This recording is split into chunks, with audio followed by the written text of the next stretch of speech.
서울 변두리 골목길 끝자락에 자리 잡은 옹기 식당은 오늘도 뜨거운 김으로 가득합니다. 오전 6시부터 시작되는 강복녀 할머니의 하루는 언제나 같은 패턴이죠. 78세의 나이에도 불구하고 복녀는 매일 새벽같이 일어나 국물을 우리고 밑반찬을 준비하며 하루를 시작합니다. 허름한 식당 안은 시간이 멈춘 듯 예스러운 모습 그대로였어요. 낡은 테이블과 의자들, 벽에 걸린 오래된 달력, 그리고 김이 모락모락 나는 국솥이 식당의 전부였습니다. 하지만 복녀에게는 이 모든 것이 소중한 보물 같았죠. 오늘도 어르신들이 많이 오실 텐데. 복녀는 혼잣말을 하며 멸치 국물에 된장을 풀어넣습니다. 손목이 아파도 허리가 결려도 멈출 수 없는 일상이었죠. 이 작은 식당은 단순히 밥을 파는 곳이 아니라 동네 어르신들의 안식처 같은 곳이거든요. 복녀는 그 사실을 누구보다 잘 알고 있었습니다. 점심시간이 되자 예상대로 어르신들이 하나둘씩 들어오기 시작했습니다. 할머니, 오늘도 왔수다. 어서 오세요. 밥 드시러 오셨군요. 복녀는 익숙한 얼굴들을 반가워하며 정성스럽게 밥상을 차려줍니다. 김치찌개 한 그릇, 따뜻한 밥 한 공기, 그리고 정성으로 만든 밑반찬들이 소박하지만 정겨운 한 상을 이루었죠. 그런데 복녀에게는 한 가지 특별한 습관이 있었어요. 국 한 그릇 더 드세요. 복녀는 언제나 손님들에게 국을 더 퍼주곤 했습니다. 특히 혼자 오신 어르신들이나 말없이 밥을 드시는 분들을 보면 더욱 그랬죠. 마치 자식을 챙기는 어머니의 마음처럼 말입니다.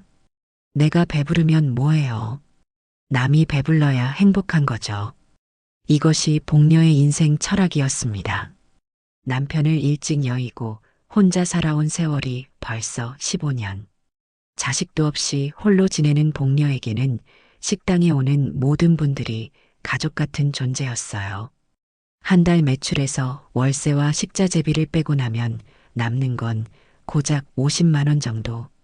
그래도 복녀는 불평하지 않았어요. 오히려 누군가가 맛있게 드시는 모습을 보는 것만으로도 충분히 행복했거든요. 돈보다는 정이 우선인 삶을 살고 있었습니다. 때로는 돈을 못 받는 날도 있었지만 복녀는 개의치 않았어요. 할머니, 국 정말 맛있어요. 그럼 한 그릇 더 드세요. 복녀는 오늘도 변함없이 따뜻한 마음으로 손님들을 맞이했습니다. 그런데 이날 평소와는 조금 다른 일이 일어날 예정이었어요. 복녀 자신도 모르는 사이에 한 청년이 식당 문을 열고 들어올 준비를 하고 있었습니다. 어느 날 점심시간 평소보다 조용한 옹기 식당에 낯선 발걸음이 들렸습니다. 문을 밀고 들어온 건 20살 정도로 보이는 청년이었어요. 지훈이라는 이름의 이 청년은 어르신들 사이에서 유독 눈에 띄었습니다. 말수가 없고 표정도 무덤덤했지만 어쩐지 외로워 보이는 모습이었죠. 지훈은 구석진 자리에 조용히 앉아서 메뉴판을 들여다보았습니다. 복녀는 새로운 손님을 반갑게 맞이했어요. 어서 오세요. 뭘 드시겠어요? 지훈은 잠시 망설이다가 작은 목소리로 대답했습니다. 김치찌개 하나 주세요. 그의 목소리에는 어딘가 쓸쓸함이 묻어 있었어요. 복녀는 평소처럼 정성스럽게 밥상을 차려주었습니다. 김치찌개 한 그릇, 따뜻한 밥, 그리고 정갈한 밑반찬들이 소박한 한 상을 이루었죠.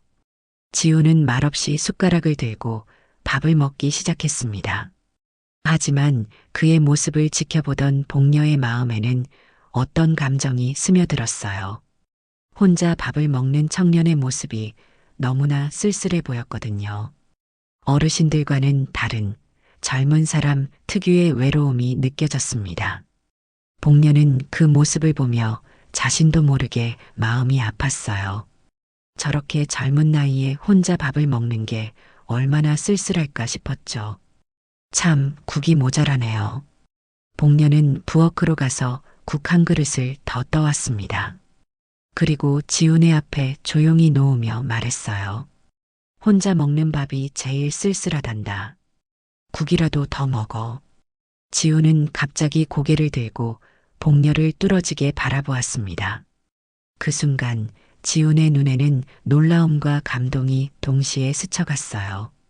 아무 조건 없이 그냥 따뜻한 마음으로 건네는 국 한 그릇. 지훈에게는 오랫동안 잊고 있던 감정이 되살아나는 순간이었습니다. 인간의 따뜻함, 그리고 무조건적인 배려. 이런 것들을 경험한 지가 언제였을까요? 지훈은 아무 말 없이 조용히 고개를 숙여 인사했습니다.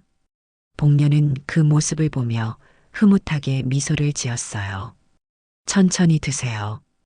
복녀는 다른 손님들을 챙기러 가면서도 가끔 지훈을 돌아보았습니다. 청년이 국을 한 숟갈 한 숟갈 떠먹는 모습이 마음에 남았거든요. 지훈은 그날 밥을 다 먹고 나서도 한참을 그 자리에 앉아 있었습니다. 복녀가 건네준 국 한 그릇이 단순히 음식이 아니라 무언가 더 큰 의미로 다가왔기 때문이었어요. 오랫동안 잊고 있던 사람의 온기를 느꼈던 것입니다. 지훈은 사실 평범한 청년이 아니었습니다. 국정원 산하 특수작전부대 소속의 블랙 요원이었죠. 본명도 과거도 모두 지워진 채 국가를 위해 일하는 사람이었어요. 그의 신분은 철저히 비밀이었고 일반인들과 접촉하는 것조차 제한적이었습니다. 지훈의 과거는 아픈 상처로 가득했어요. 고아원에서 자란 그는 어린 시절부터 따뜻한 가정의 온기를 제대로 느껴보지 못했습니다. 성장 과정에서 받은 상처들은 그를 더욱 차갑고 냉정한 사람으로 만들었죠. 감정을 드러내는 것도 누군가와 가까워지는 것도 두려워했습니다. 그런 지훈이 국정원에 스카우트 된 건 그의 뛰어난 능력 때문이었어요. 냉철한 판단력과 완벽한 임무 수행 능력을 갖춘 그는 최고의 요원으로 평가받았습니다. 하지만 그 과정에서 지훈은 점점 더 인간적인 감정을 잃어갔어요. 기계처럼 임무만 수행하는 삶에 익숙해져 있었죠. 옹기 식당에서의 그 순간은 지훈에게 충격적인 경험이었습니다. 아무런 조건 없이 그냥 사람이기 때문에 받은 따뜻한 배려. 복녀가 건네준 국 한 그릇은 단순한 음식이 아니라 인간의 온기 그 자체였어요. 지훈은 그 순간을 통해 자신이 얼마나 메마른 삶을 살고 있었는지 깨달았습니다. 그날 밤 지훈은 잠을 이루지 못했어요. 복녀의 따뜻한 미소와 혼자 먹는 밥이 제일 쓸쓸하단다는 말이 계속 머릿속에 맴돌았거든요. 오랫동안 잊고 있던 감정들이 되살아나면서 가슴 한편이 먹먹해졌습니다. 지훈은 그 이후로 옹기 식당을 자주 찾았어요. 임무가 끝나고 나면 혼자 그 식당에 가서 조용히 밥을 먹곤 했습니다. 복녀는 언제나 따뜻하게 맞아주었고 국을 더 퍼주는 것을 잊지 않았어요. 그럴 때마다 지훈은 자신이 아직 사람이라는 걸 느낄 수 있었습니다. 하지만 지훈은 자신의 정체를 밝힐 수 없었어요. 국가 기밀을 다루는 요원으로서 일반인과의 접촉은 제한적이어야 했거든요. 그래서 그는 그냥 평범한 청년인 척 연기해야 했습니다. 복녀에게는 미안한 마음이 있었지만 어쩔 수 없는 일이었죠. 그렇게 지훈은 옹기 식당에서 받은 따뜻함을 가슴에 품고 다시 차가운 현실로 돌아갔습니다. 하지만 이제는 달랐어요. 누군가를 지키는 일이 단순히 임무가 아니라 의미 있는 일이라는 걸 깨달았거든요. 복녀 같은 사람들이 있는 세상을 지키는 것이 자신의 사명이라고 생각하게 되었습니다. 지훈은 며칠 후 정기보고서를 작성하면서 고민에 빠졌습니다. 평소와 다를 바 없는 임무 보고서였지만 이번엔 특별한 내용을 추가하고 싶었어요. 옹기 식당에서 받은 따뜻함에 대한 보답을 하고 싶었거든요. 보고서 작성을 마친 지훈은 조용히 말했습니다. 강복녀님 개인 인도적 공로 대상자 등재 요청합니다. 함께 있던 동료들이 의아한 표정을 지었어요. 갑자기 웬 개인 공로 대상자? 지우는 잠시 망설이다가 자신의 경험을 담담하게 이야기했습니다. 작은 식당을 운영하시는 분인데 혼자 밥 먹는 사람들에게 무조건 국을 더 퍼주세요. 아무런 조건 없이 말입니다. 지훈의 말에 동료들은 더욱 궁금해했어요. 그래서 저같이 외로운 사람들에게 따뜻함을 주는 분이에요. 국가에서 이런 분들을 알아봐야 하지 않을까요? 보고를 받은 국장은 처음에는 의아해했습니다. 지훈이 이런 제안을 한 적이 없었거든요. 언제나 차갑고 냉정했던 최고의 요원이 갑자기 인도적 공로를 언급하다니.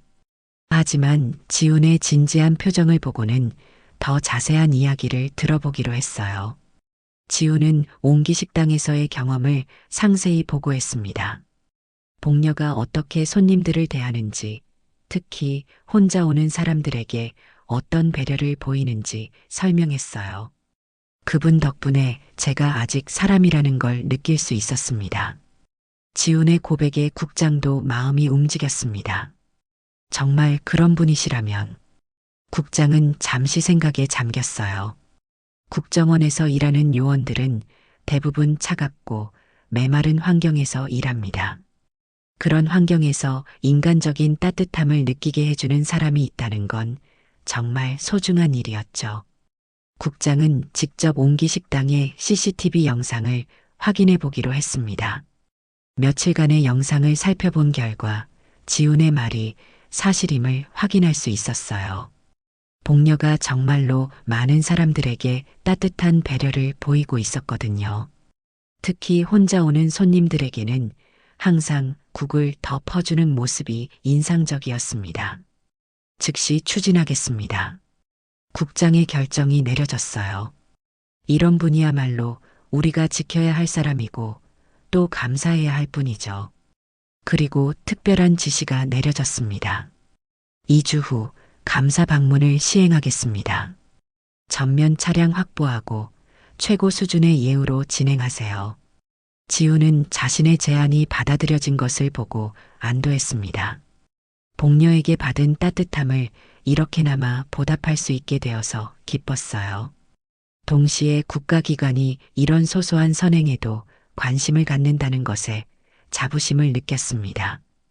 2주 후 어느 점심시간 옹기식당이 있는 골목은 평소와 다른 분위기로 가득했습니다. 하나, 둘, 셋. 검은색 세단들이 연달아 좁은 골목길로 들어서기 시작했어요. 모두 6대의 차량이 질서정연하게 일렬로 서더니 정장을 입은 사람들이 차에서 내리기 시작했습니다.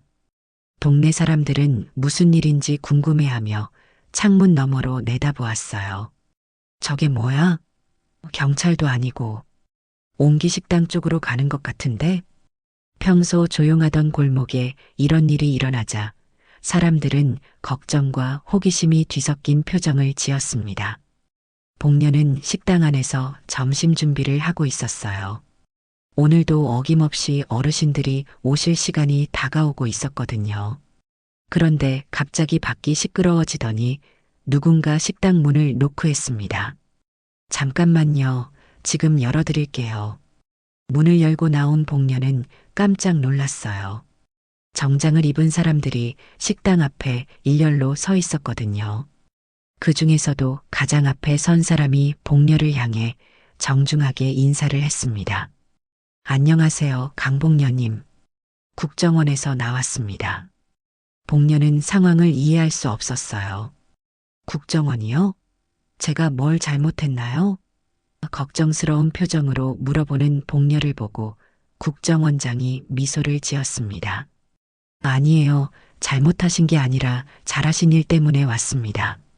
그때 동네 사람들도 하나둘씩 모여들기 시작했어요.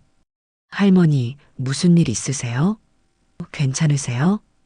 복녀를 걱정하는 이웃들의 목소리가 들렸습니다. 복녀는 여전히 무슨 일인지 몰라 당황스러워했어요. 국정원장은 복녀 앞에서 깊게 허리를 숙였습니다. 그리고 진심 어린 목소리로 말했어요. 대한민국을 위해 따뜻한 국 한 그릇을 나눠주신 당신께 경례드립니다. 복녀는 더욱 어리둥절해 했습니다. 국 한 그릇이 뭐가 대단하다고. 어떤 사람에게는 그 국 한 그릇이 세상을 바꾸는 일이었습니다. 국정원장의 말에 복녀는 고개를 갸우뚱했어요. 자신이 그냥 당연하게 해온 일이 이렇게 큰 의미가 있었다는 게 믿어지지 않았거든요. 동네 사람들도 웅성거리기 시작했습니다. 할머니가 뭘 하셨길래 국 한 그릇이 뭐가 대단하다고. 하지만 국정원 사람들의 진지한 태도를 보니 분명 특별한 일이 있었다는 걸 알 수 있었어요. 그때 인파 사이로 익숙한 얼굴이 나타났습니다. 지훈이었어요. 군복도 아닌 평범한 사복 차림으로 조용히 복녀 앞에 섰습니다. 복녀는 지훈을 알아보고 반가워했어요. 어머, 자주 오던 그 청년이네요. 여기 웬일이에요? 지훈은 잠시 망설이다가 진심을 담아 말했습니다. 할머니, 제가 사실은. 목소리가 떨렸어요. 그동안 숨겨왔던 자신의 정체를 밝히는 순간이었거든요. 저는 국정원에서 일하는 사람입니다. 그날 밤 덕분에 아직 사람이라는 걸 느낄 수 있었습니다. 복녀는 깜짝 놀라면서도 지훈을 따뜻하게 바라보았어요. 그래서 그렇게 말이 없었구나. 그리고 마치 손자를 보는 것처럼 지훈의 어깨를 토닥였습니다. 힘든 일 하느라 고생 많다, 자식아. 지훈의 눈시울이 붉어졌습니다. 복녀의 따뜻한 손길에 그동안 꾹꾹 눌러왔던 감정이 터져나왔어요. 할머니가 주신 국 한 그릇이 저에게는 세상에서 가장 따뜻한 선물이었습니다. 그 덕분에 제가 지키고 싶은 것이 무엇인지 알게 되었어요. 복녀는 눈시울을 붉히며 말했습니다.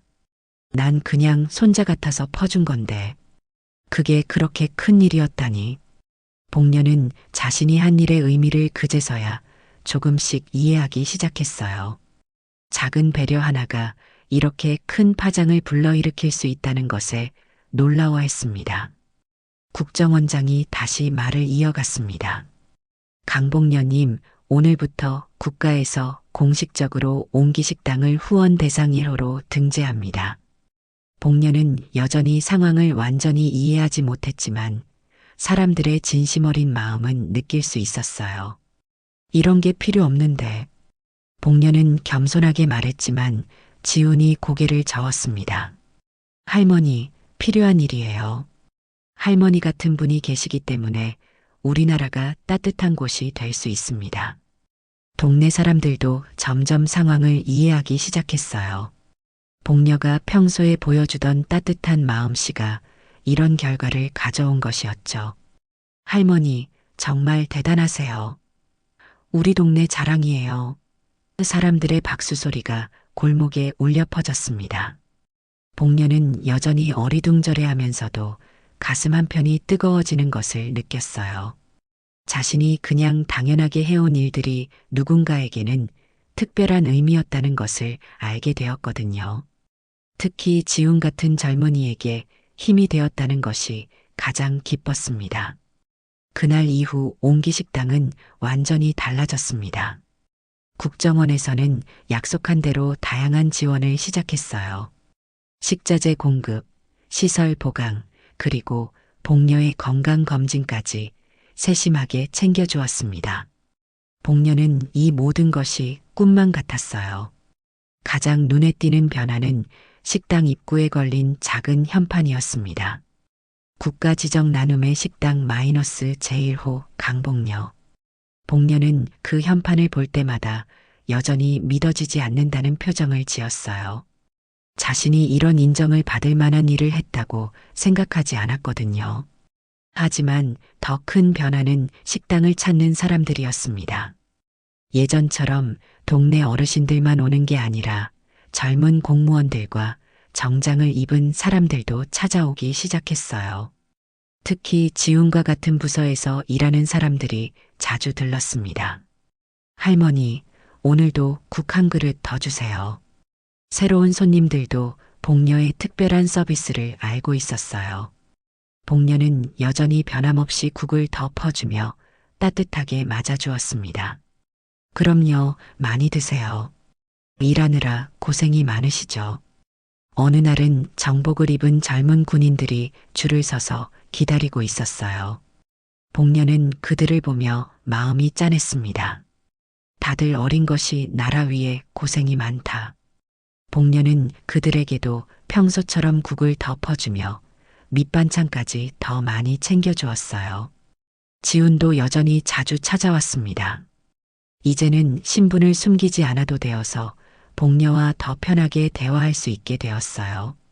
할머니, 오늘 임무가 힘들었는데 여기 오니까 마음이 편해집니다. 그럼 국 한 그릇 더 먹고 가거라. 복녀는 변화된 상황에도 자신의 본 모습을 잃지 않았습니다. 여전히 새벽같이 일어나서 정성스럽게 음식을 준비했고 혼자 오는 손님들에게는 어김없이 국을 더 퍼주었어요. 돈이 많이 생겨도 유명해져도 변하지 않는 복녀의 마음씨였습니다. 어느 날 저녁 복녀는 하루 일을 마치고 새로 걸린 현판을 바라보았습니다. 정말 내가 이런 걸 받을 자격이 있나 싶네. 하지만 동시에 가슴 한편이 뿌듯했어요. 자신의 작은 정성이 누군가에게는 큰 의미였다는 것을 알게 되었거든요. 국정원에서는 정기적으로 식당 상황을 점검하고 필요한 것들을 지원해 주었습니다. 하지만 가장 중요한 건 복녀의 마음이 변하지 않는다는 것이었어요. 여전히 따뜻한 마음으로 모든 손님을 맞이하고 국을 더 퍼주는 일을 계속했습니다. 며칠 후 옹기 식당은 평소와 다름없는 일상을 이어가고 있었습니다. 복녀는 익숙한 손놀림으로 국을 퍼주며 손님들을 맞이했어요. 국 한 그릇 더 드세요. 이 말은 여전히 복녀의 입에서 자연스럽게 나왔습니다. 새로운 손님이 들어왔어요. 처음 보는 얼굴이었지만 복녀는 언제나처럼 따뜻하게 맞아주었습니다. 어서 오세요. 뭘 드시겠어요? 그 손님은 혼자 와서 조용히 밥을 먹기 시작했습니다. 복녀는 그 모습을 보며 예전의 지훈이 생각났어요. 국 한 그릇 더 드세요. 복녀는 어김없이 국을 덮어서 손님에게 건넸습니다. 그 손님은 깜짝 놀라며 고개를 들었어요. 감사합니다. 그런데 왜 더 주시는 건가요? 혼자 먹는 밥이 제일 쓸쓸하거든요. 복녀의 대답을 들은 손님은 잠시 말을 잃었습니다. 그리고 작은 목소리로 말했어요. 정말 감사합니다. 요즘 많이 힘들었는데. 복녀는 그 말을 듣고 흐뭇하게 미소를 지었습니다. 역시 자신의 작은 배려가 누군가에게는 큰 위로가 되고 있었어요. 식당 한편에서 지훈이 조용히 이 모습을 지켜보고 있었습니다. 복녀가 여전히 변하지 않은 모습으로 사람들을 챙기는 것을 보며 감동했어요. 국 한 그릇 더 퍼준 게 뭐 대수라고. 복녀는 여전히 자신이 한 일을 대단하게 생각하지 않았습니다. 지훈이 조용히 다가가서 말했습니다. 저한테는 그게 세상을 바꾼 일이었습니다. 복녀는 지훈을 보며 따뜻하게 웃었어요. 자식아, 그런 말 하지 마라. 부끄럽잖니. 하지만 복녀의 표정에는 뿌듯함이 가득했습니다. 그날 저녁 복녀는 하루 일을 마치고 식당 문을 닫으려 했습니다. 그런데 창밖을 보니 검은 세단 한 대가 조용히 대기하고 있었어요. 이제는 낯설지 않은 풍경이었습니다. 누군가가 또 국 한 그릇을 먹으러 올 준비를 하고 있는 것이었죠. 복녀는 문을 다시 열고 밖을 내다보았습니다. 차에서 내린 건 젊은 여성이었어요. 정장을 입고 있었지만 어딘가 지쳐 보이는 모습이었습니다. 아직 문 열어요? 그럼요, 들어오세요. 복녀는 반갑게 맞아주었습니다. 혼자 먹는 밥이 제일 쓸쓸하거든요. 복녀는 새로운 손님에게도 어김없이 국을 더 퍼주었습니다. 그 여성은 복녀의 따뜻한 배려에 눈시울이 붉어졌어요. 감사합니다. 정말 필요했던 위로였어요. 복녀는 그 모습을 보며 다시 한번 깨달았습니다. 자신의 작은 정성이 얼마나 많은 사람들에게 힘이 되고 있는지 말이에요. 국 한 그릇, 따뜻한 말 한마디가 누군가의 하루를 바꿀 수 있다는 것을 알게 되었습니다. 옹기 식당에는 오늘도 따뜻한 김이 피어오르고 있었습니다. 복녀의 국자는 여전히 바쁘게 움직이고 있었고 그 작은 움직임 하나하나가 세상을 조금씩 따뜻하게 만들어가고 있었어요. 진짜 큰 변화는 거창한 것에서 나오는 게 아니라 이렇게 소소한 일상의 따뜻함에서 시작되는 것이었습니다.